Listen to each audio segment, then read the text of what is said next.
Well, everybody, welcome back to the Trig Pox of Jungle Sea with this beautiful Sunday, July 27th, the last Sunday of the month. And you could say almost of summer, right? Kind of. It's almost the last Sunday, the last weekend before life begins full force, full throttle, full force. Maybe give or take a week. But by the way, if you would like to join my live stream, you can go to the link right here. Where is it? Let me actually flip this camera over. Let me just do that so I can point to the right place. Let's see.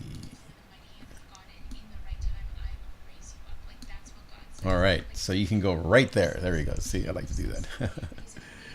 So you can go to that link right there and you can join me live so we can talk about maybe how you are doing and we can pray together. My name is Pastor David. I am a man who loves to help and bring people joy through the Word of God, through honest content, so that we can come together and to help each other out through the ups and downs of life, through the honest moments that we all face, and to most of all encourage each other to live a life of joy. So by the way, you can go, as I said, go to that link right there, or you can just click on the link that is at the bottom of wherever you're watching this, on LinkedIn or Twitch or Facebook or YouTube or Instagram, and you can join in live and we can have a live conversation and chat and go from there. But I want to talk about this very, very, very awesome topic that I named I Lost Everything. Or what? Let me see. What did I exactly name it? You know, I have a problem that I name my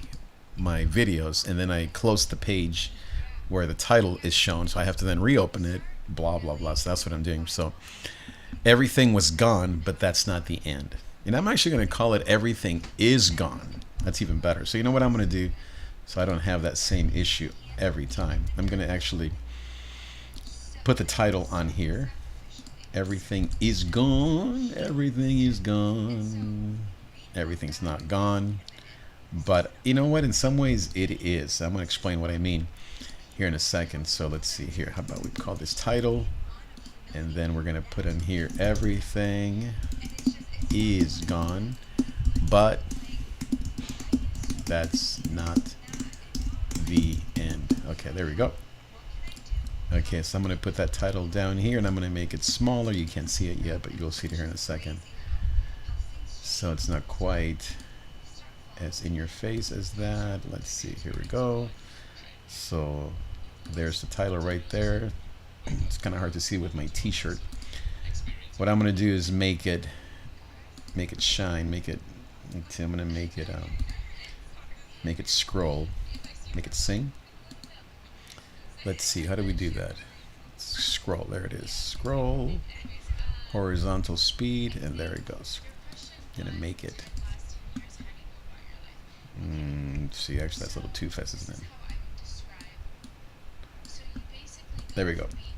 I don't know how to put a background, so maybe if you know how to do that on OBS, let me know. But anyway, so everything is gone, but that's not the end. But before I get into the actual show, I wanted to tell you how today went. Today I had a great day, kind of a bittersweet day, and that'll actually be part of what I'm going to talk about today. But the beautiful part was that I sang today these beautiful songs at church, led worship, hung out with some amazing people, had a vocal rehearsal, did a lot of great things there with our church and our team, and saw some of my good friends, and we sang. Probably my favorite song is Gratitude. Oh, my words fall short. I also, speaking of singing, I recorded a song last night like at 1 a.m. because I got inspired that my father recorded that maybe I'll play for you here in a second. You know, I wonder if I can do that. Let me see if I can do that and play it for you. Where would it be? Let me see if I can do it and show you, because this is a song that my father recorded years ago. He, as you know, or you may not know, he was a professional singer and just loved Jesus, and he's now in heaven with Jesus. But he was my inspiration when it comes to all things worship and music, and mostly singing. Really, I wouldn't even say worship per se or music per se, but I would say singing. He was, to this day, in my book, one of the most gifted vocalist and singers, and he really was, from people's opinions and all that stuff. And so I have been always inspired by my father. That's why I sing, and people say that I sing well, but my father was my true is my true inspiration. I don't know exactly if I'm even close to him, and I'm not saying I need to be, but my point is that he really is my inspiration. Trying to download this file here. Let's see here. Unsend, forward, share. I'm not sure how to do that. Let me see if I can play it here. Can you hear that? I don't think so, huh?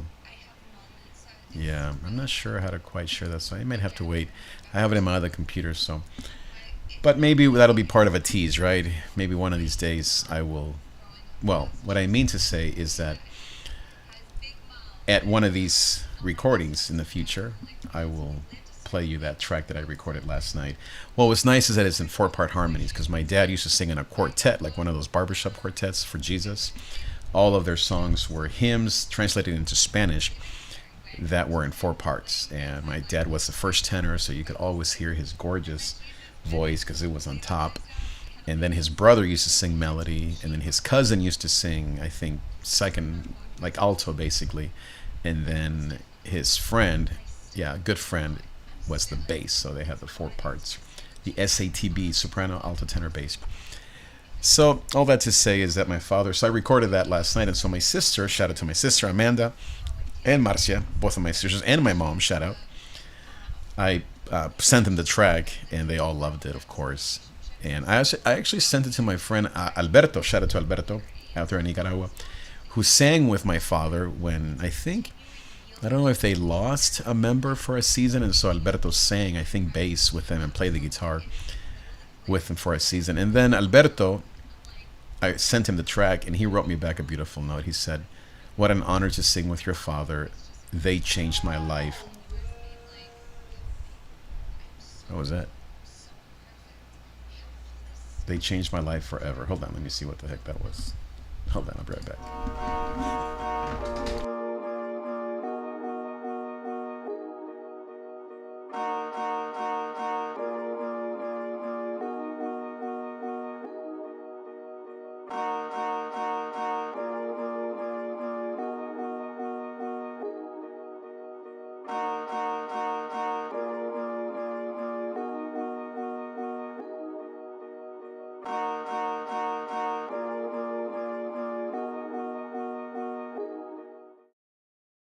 Okay, I'm back. It was nothing. It was my wife was playing with our dog. Anyway, so yeah, my friend Alberto was saying what a privilege it was. It was just one of those beautiful moments. So shout out to my father in heaven, and one of these days I'll play you that track, because what I'm thinking of doing, I guess while I'm talking about this now, is I'm thinking of, he did a whole record of maybe like 10 songs that I have still on my mantle here on the piano. And I recorded one of his songs in 4 parts, just with me doing all 4 parts. And then I don't know if I did the guitar part myself. I think I must have. I don't think it was the original tracks. Although now, with AI, you could extract the original music and then put your own voice on it, so on top of it. So maybe I'll do that, but probably not, because I want to modernize it. That record was recorded in 1972, so 50 plus years ago. And so I'd want to add my own flair to it, still keeping the traditional sound, and then with my father. You know what? Speaking of splitting sounds and AI, I wonder if I can take, I'm sure I can, just my father's voice out of the 4 and out of the whole instruments, the whole record, and just extract his voice and then add that to my record. Wow. I think that might be what I'm gonna do next year. So very, very, very beautiful. And speaking of beautiful, that's what I want to talk about today, is this whole idea of my topic here that I put on there called "But That's Not the End." Everything is gone, but that's not the end. By the way, did I start my Zoom? Yeah, I did. Okay, so you can come into Zoom if you'd like. Everything is gone, but that's not the end. So, It's been a very emotional week and day, so I don't want to get too sad, but I do feel sad. I was going to name this video I'm Sad. Maybe that would have been even more catchy. Um,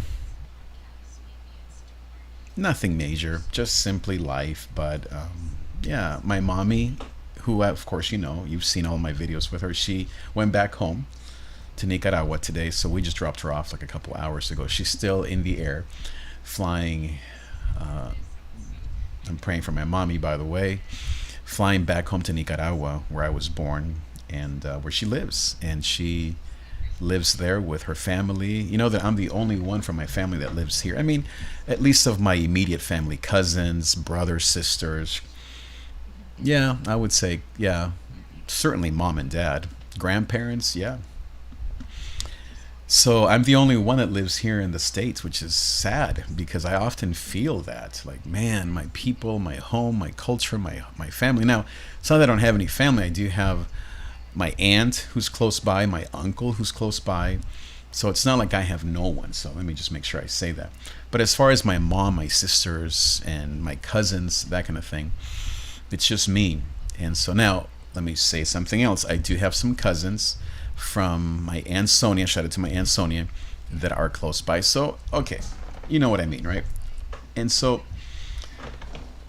yeah, my mommy went home, went back to Nicaragua today. Let me make sure that you hear that what I'm saying, that she's flying back to Nicaragua. Be clear here with my language. And, you know, because I don't see her often, I see her every year or so, which is now amazing. I mean, I used to see her every 10 years, like ever. I never used to see her for many reasons, distance and money and I don't know, life, I guess. And but then in the last, I would say, 10 years, I've seen her every year or so. And then during the pandemic, of course, she was here for almost 9 months to a year because of the pandemic, which was a gift, even though it was kind of not exactly the greatest of situations and circumstances. But I mean, not only do you miss your mom, right, because she's your mom, but I miss her especially because of the circumstances of not seeing her often. And now that I do get to see her more often, we went to Hawaii and all these things that you've seen us do, these shows. I miss her so much when she leaves. It's not only that she's my mom, but it's everything that goes with moms. The food, the language, the laughter, the personality. She looks like me. We laugh the same way. We have the similar teeth. You know, all of these things. I mean, as I said, my dad is now with Jesus, and so she's my mom. It's all I have left. And so for my kids, for our kids, I love her. Of course, my wife loves her to death. I mean, she just loves to hang out with her. She's her friend. And then my wife helps her so much. So it was emotional. You know what? Let me show you some of the pictures that we took just from today, because I do have those from the airport. And so just if you would, I guess, bear with me as I say a little bit of home cooking, just to say I love you, mommy, and I miss you. And I can't wait to see you again, and may God, of course, bless you and keep you as you travel here. Literally, she's in the air right now, and I'm sure everything is going to be fine, and it's all good. She'll be there. It's what, 6 p.m. right now. I think she'll be there in about 3 more hours or so. So almost home. And so let me show you some of the pictures here that we took at the airport just a little bit ago of my mommy and my beautiful wife. So let me just see here what we got. Boop. Let me erase that and erase that. Maybe I should have kept those, I guess. Yeah, I guess I should.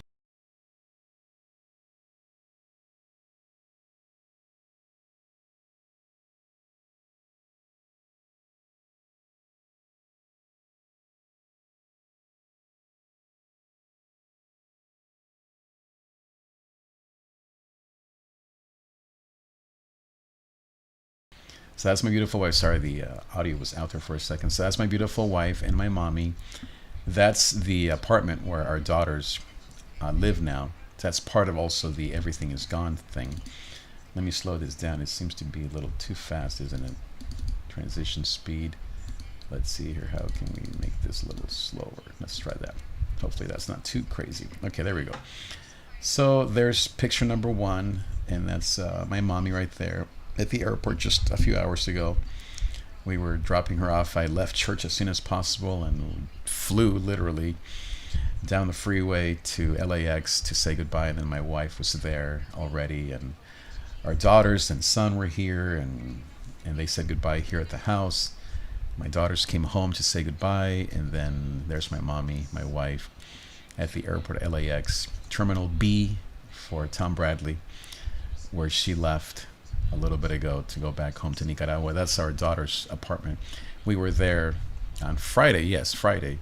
We were fixing up just the place, putting things together, curtains and such. So yeah, it's been, like I said, a pretty emotional day. Not only that, but then our daughters left also this week, and it kind of been like a slow roll, moving every other day and taking this, taking that, but they would still stay here, spend one night there. But then finally, I think it was Friday also. So this happened just all this weekend.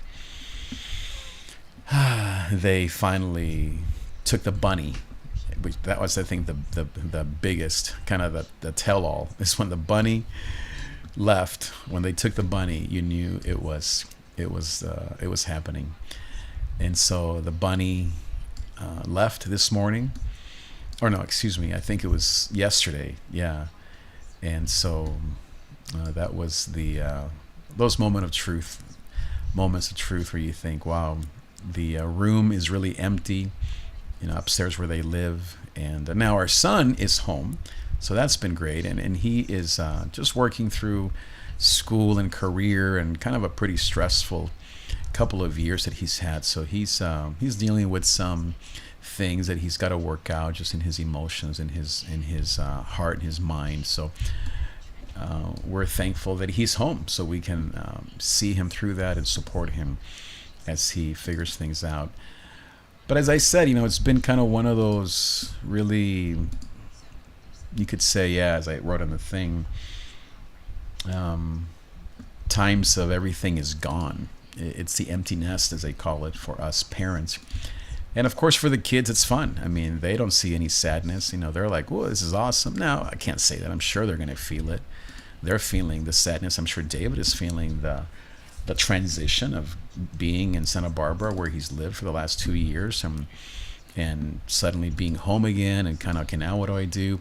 Same with our daughters, moving to, of course, a new place and a new beautiful apartment, but all that goes with traffic, and the commute now is going to be different for them. What else? Just not being home, not having all the things of home, bills, of course, having to pay rent and all the realities that go with that. All those things are just being an adult. And of course, it's all good and we're thankful. So I'm not regretting or thinking, oh, this is terrible for them. No, this is a gift. This is a total gift, and I feel blessed. We're just simply talking about some of just the realities of what does it feel like. And as I've always said, I'm here to always commit. I've always committed. I'm going to show you some of the pictures here, to being a man who is not afraid to say, hey, you know what? This is an end. This is a transition. This is the beginning of something new, but it's also the end of an era where we had all our babies here at home, and the whole empty nest thing is, if you've been through it, if you haven't, then this is what it looks like when doves cry. And I'm putting there on the screen some of the pictures of Isabella, our daughter. She, as I said, she came home today with Canela to say goodbye to my mom, and also to say hello to Roxy. So there's Roxy, our dog, and it's beautiful. We lost Daisy, our beautiful dog of 12 years, a couple of years ago. So that was, and then here's a verse that my wife loves to always send us: relax, let me take care of things. It's a beautiful reminder, because when you lose something and you gain something, it's easy to feel stressed and anxious about the future, and now what, and what happens when our daughters get sick. And of course, they're going to come home. They're only a few, 30 minutes away, so it's not like the end of the world. But as you know, as parents, we feel it. And so, it's kind of an end of an era. The end. Everything is gone. The furniture is gone. The bunny's gone. that age of our lives, meaning when they were little and all here in their PJs. I mean, that's been gone for a while. But Saturday mornings when we all ate breakfast together for the last 26 years is gone like that overnight. And it sort of is like that and sort of not. Because, you feel ready and you know it's coming and it's meant to be, and life is that way. We did that as kids when we were that age, and they are going to do that, and they're kids, and it's just how life works. Now, I must say that in the Hispanic culture, this isn't very common. In the Hispanic culture that obviously I come from, and I would say Rochelle, not a Hispanic, not as a Hispanic, but in her also in her vibe with her family, they're very close. And even just I think a little bit ago, they were all on the phone, the three sisters. Every weekend they talk on the phone for hours, and they see each other all the time. And so both of our families are very tight. Now, I would say ours is different in terms of how we do that, because we literally live together. That's how the Hispanic culture does it. Partly is economics to help each other out, but partly is just the love that we feel and the support that we have for each other. And really, my dream would have been that our daughters and son would be here till they're married, and really even then have the husbands move in, and we'll just keep adding on. And I mean, that's just really the Hispanic culture, and that's why we have this beautiful five bedroom house, 3 bathrooms, 2 stories, with a beautiful yard and front yard and backyard and garage and all that stuff. It's why we built this house, and we're gonna keep it, and we're gonna live here forever. It will be my dream, because my mom will be here, and our son is here now, and our daughters. I mean, they were just here, and they were upstairs in the room and just hanging out there. And when we have grandkids, they're gonna come, and of course, we're not expecting, of course, husbands to live here. That's not necessarily what we expect. But if that happens, hey, you're welcome to live upstairs. And if you want to have 2-3 couples living here, I mean, I doubt it, right? Most young couples don't want to live with the in-laws, so I understand. But in my dream, this is again my dream, my crazy dream, I would add on and make the garage into a nice apartment and blah blah blah. Make it into, what do they call those, grandma quarters, and instead we'd be our kids' quarters, right? That would be my dream. But if that doesn't happen, I understand, and that's okay, because that's not necessarily what they need, or what is what has to happen, or what will happen. But I must say, if that happens, man, praise the Lord. And so yeah, everything is gone, but that's not the end. And why do I say that? Because, as I said, I mean, this is a beginning for their lives. And really, as I was thinking about this the last few weeks, Rochelle and I were looking up, what do you do when you're an empty nester? It's like knitting, bowling. We're like, okay, traveling. We've done all that. No knitting, no bowling. Actually, we have bowled, but that's just not us. We're more into purpose. But really, we were both thinking about this last week. We have focused on our careers, and we're blessed in what we're doing as a pastor, and her as an educator, principal, dean, teacher. And we both love our careers and our callings, our ministries. But we feel like our ministry now, once again, is going to be to our kids, because now that they're entering their 20s, as you know, kids today need assistance and guidance. Just because our daughters are, quote, gone, doesn't mean that I'm not going to be helping, guiding, and calling them, not like some crazy dad, but in their lives. Same with our son. And so in some ways, and then of course, as far as Rochelle and I, we've always been tight. So it's not like we're like, oh, we're finally going to spend time. We've spent time all the time. We date, we hang out all the time, we pray every day, we go to the same church, we talk daily, we cry together, we laugh together, we go on trips together, we travel. We just went to Kauai, and we're going to probably go to Oregon this Christmas, as my guess, together as a family. So it's not like, oh, finally I get to go and see my wife. I mean, like I said, I love my wife, and we have committed to each other, and we will continue to in new ways. And maybe it's praying, maybe it's visiting our daughters, maybe it's, I doubt it's going to be knitting, but maybe it's just praying. perhaps we do a Bible study together. We always had unique ministries, me with worship and teaching, and her with kids and women. And her ministry has always been in the schools. And but anyway, we don't know. God has a perfect plan. And and those are all new beginnings, right? That's not the end. It's the end of an era, but it's also the beginning of something brand new. It's the end. Everything is gone, you could say, but that's not the end, because God is a God of new beginnings. I was reading about Governor Newsom, right? And he's 55 or 6 or maybe 57, so he's my age. And he's just beginning to dream of what it would be like to be president. And I thought, wow, here's a man my age, and he's not like, well, my life is over and my kids are grown and blah, blah, blah, and I have to downsize or not. He's thinking, I'm a young man. How can I be president in the next maybe 3 years? What an amazing, amazing example that was to me of thinking more normal, more logically. Not like I think I sometimes tend to believe that, oh, it's the end. And then my sister and I, who also is a little younger than me, in her early 50s, she was also thinking about her second life, because her kids are also the same as ours, grown and older and stuff. And what was I thinking? And learning, and she was talking about the same thing. How can she, and she has a great career and a beautiful house and blah, blah, blah. But she's also thinking, what am I going to do now that I have a new life? And it's not knitting, it's not bowling, it's not that kind of thing. I think she's thinking a career that fits her giftedness even more. Of course, her kids, because she does have a grandson, which I love, and I'm jealous of her. But, you can't do that. You can't spend every waking day with your grandchild. And so she's figuring out, okay, Lord, what do I do now? And we're talking a lot, which is another thing that's been beautiful, is my sister and I have been building a really beautiful relationship, again, now as adults, being that we're dealing with very similar things, because we both tend to be fear and anxious types when it comes to life and kids and all these things. So we have been commiserating a lot together, right, sister?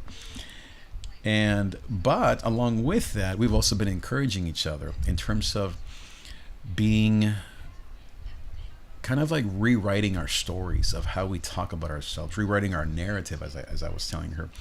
Not just of, oh, I'm perfect, I don't have any problems, but also not forgetting the amazing courage that we have as, quote, anxious types. And so that's been really awesome to talk to my sister and to lean on each other, kind of a support system of empty nester siblings. How about that, right? Just like my wife has her sisters, and they talk about very similar stories or similar things, even though they're a little bit different in terms of age and life stage, but still, right, same stuff. And my sister and I, who are very close in age, we do have, and I wonder if we should have all three of us, because I also have 2 siblings, so I wonder if soon I should do a little 3-way call with both of my sisters who live close to each other, back home with my mom or near my mom's. Actually, one of my sisters lives with my mom and her husband and her family and my mom, and they're supporting each other and all that beautiful stuff. And then my other sister lives nearby. So I wonder if we should do that. So those are all the new beginnings, right? That God is doing. And I'm also thinking of doing more of these online Bible studies in Spanish, as you've been maybe seeing. I really love, of course I love doing Bible studies in English as well, but I felt a calling the last, couple of years, maybe the last 3-4 years. You would think, of course, you're Hispanic, but actually, I haven't done a lot of Spanish Bible studies. I think I've only done maybe 1 or 2. And I've only worked out of my 30 years in ministry, maybe 3 years, or maybe not quite only 3, maybe more like 7 to 8 years with a Hispanic culture. Anyway, my point is that I feel like that's a huge, it's just something I love and I care about. It's my people, to give them Jesus, to help them find hope for their families and guidance for their needs, and to give them hope in Jesus. And so I don't have a church per se that I'm pastoring in Spanish, although I would love that maybe soon, or a Bible study, but I do have the online presence in Spanish. It's not a church, it's just more a Bible study that we're doing here. But I do feel that God is opening a door there to minister as a pastor that I am and as a minister of the good news, to share the love of Jesus with people in Spanish. And of course in English, of course. So if you are looking for that support, here I am, right? So those are all the new things that I am just wrestling with and considering. And today especially doesn't feel exciting because, I mean, this is also fresh, right? Literally my mom just left, my daughters just left on Friday, and we're just beginning, my wife and I, to kind of like, wow, this is going to be different. And we're not the type of family that is going to dwell on, oh, this is terrible, but we're not also going to just try to like stuff it all and not think about it. We're going to feel it. We're going to cry. We're going to laugh. We're going to remember. We're going to have our daughters come and be here next weekend to do their laundry and to whatever, water their flowers and spend time with Roxy. So like my son said when he moved to Santa Barbara, I'm not going to Africa, Dad. I'm just going to Santa Barbara. Now he's here. So you know how life works. And so we're blessed to have this house and to be so close to each other. We get along. I mean, getting along sounds so silly. We love each other. We don't just get along. We are a family, and we love being together, but now in a different way. So I wonder how you, if you've dealt with similar things, how you have maybe not so much empty nester family stuff, but maybe family stuff, how you have learned to accept that everything is gone. It could be in your marriage, in maybe something with your work, could be your health, maybe some aspect of your career, and yet you know that's not the end. Maybe you're in the middle of that in between, where all you see is the emptiness and what's missing, what's been lost, and you don't yet see or have what's new. You might be in the middle. You might be on the other end, on the other side of things. Midlife is a beast, as they say, right? Because you do feel all over the place. I don't know if you've seen the image that I've often shown of midlife, which is a man who's desperate looking up to God and he can't find him. All he sees are dark clouds and demons laughing at him. And that's how midlife feels until you begin to sort of see, oh, maybe this is where this is headed. You're not yet to the end. You're not in your 30s anymore. You're not building or climbing. And you're kind of in this messy middle. And I read a book called The Happiness Curve about these very topics of midlife.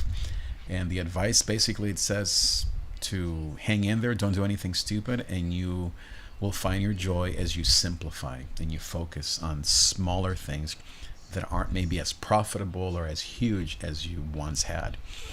And I think that is very true, very accurate. And his point in the book is that people kind of at this age, they find their second wind right around now. And really they're even happier than in their 20s because they simplify and they make these decisions and choices and they don't screw up their lives. Now, if you do mess up your life, which of course we see that on TV and in the news and everywhere, there's hope for you. There's always a second chance, third chance, because Jesus is the God of the second chances. But if you haven't yet, speaking of like the Coldplay fiasco with the astronomer CEO and his HR lady having an illicit relationship, I even hate that word, and messed up their lives, basically. 2 homes, and I don't know if the wife or the woman, seemingly she wasn't married anymore. I don't know, it seems like maybe she was divorced. But either way, he was married, and she was obviously with a married man, so blah, blah, blah. So midlife, that's what not to do at midlife.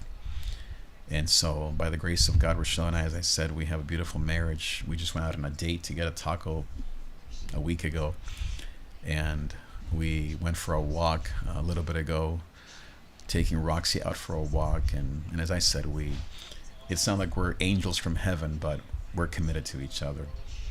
in the ups and downs of life as we transition in these times of loss, you could say, or when everything is gone. Well, that's what I had for you today, my friend. Thank you so much for being here. Please make sure that you like, comment, and share this broadcast. Help the algorithm get the word out to more people. I believe that this is helpful content for many people in Spanish and English to say, hey, me too. Hey, just like that guy, I'm also in the same boat. And I also need that support. And let this be your support system, your sponsor for your needs that we have. You don't have to be an addict to need a sponsor. I need a sponsor, and not just Jesus. I mean people, each other, people, and I do it this way. And maybe someday, if this grows to whatever, a few people we can meet here at my house or at church, or just keep it this way and grow this community called Gozo. Someone asked me today, what the heck is Gozo?